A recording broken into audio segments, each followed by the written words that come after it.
Serial भाग्य लक्ष्मी में आ गया है एक बहुत ही धमाकेदार ट्विस्ट, क्योंकि फाइनली नीलम ने सुन ली है मलिष्का और बलविंदर की बातें। जी हाँ, अब उसे पता चल गया है कि मलिष्का जो माँ बनने वाली है वह आरश्य के बच्चे की नहीं, बल्कि बलविंदर के बच्चे की माँ बनने वाली है। यह सुनते ही नीलम के पैरों तले जमीन खिसक जाती है और वह गुस्से में मलिष्का से फोन छीनकर उसे जोरदार थप्पड़ मार देती है और सबक सिखाती है।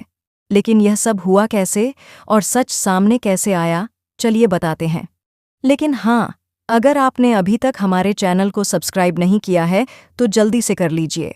आने वाले ट्विस्ट में आप देखने वाले हैं कि असल में लक्ष्मी घर पर नहीं आई होती, क्योंकि उसने साफ साफ मना कर दिया था कि अब वह दोबारा इस घर में नहीं आएगी, क्योंकि सबने उसे घर से धक्के मारकर निकाल दिया था।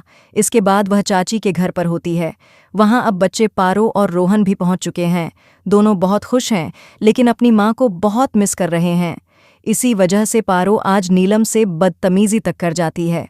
नीलम कहती है कि लक्ष्मी नहीं आएगी, जिसके बाद मलिष्का गुस्से में कहती है कि बार बार लक्ष्मी का नाम मत लो, वो अब कभी नहीं आएगी।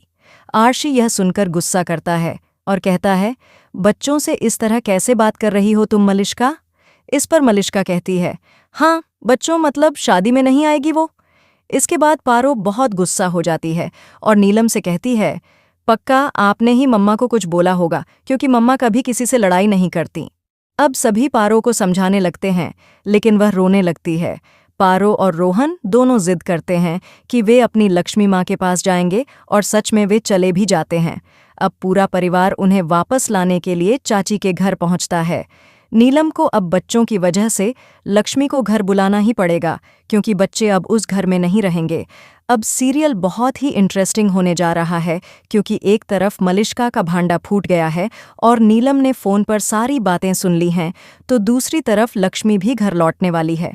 मलिष्का जब बलविंदर से बात कर रही होती है और कहती है, मुझे पता है कि मेरे बच्चे के पिता तुम हो बलविंदर, लेकिन इसका मतलब ये नहीं कि तुम बार बार मुझे फ़ोन करके परेशान करोगे, तो पीछे खड़ी नीलम के पैरों तले फिर से ज़मीन खिसक जाती है।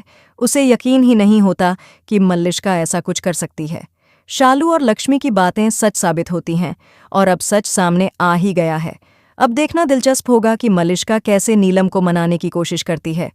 आपको क्या लगता है आगे क्या होगा? अपनी राय ज़रूर बताएं और ऐसी खबरों से जुड़े रहने के लिए हमारे चैनल को सब्सक्राइब करना न भूलें।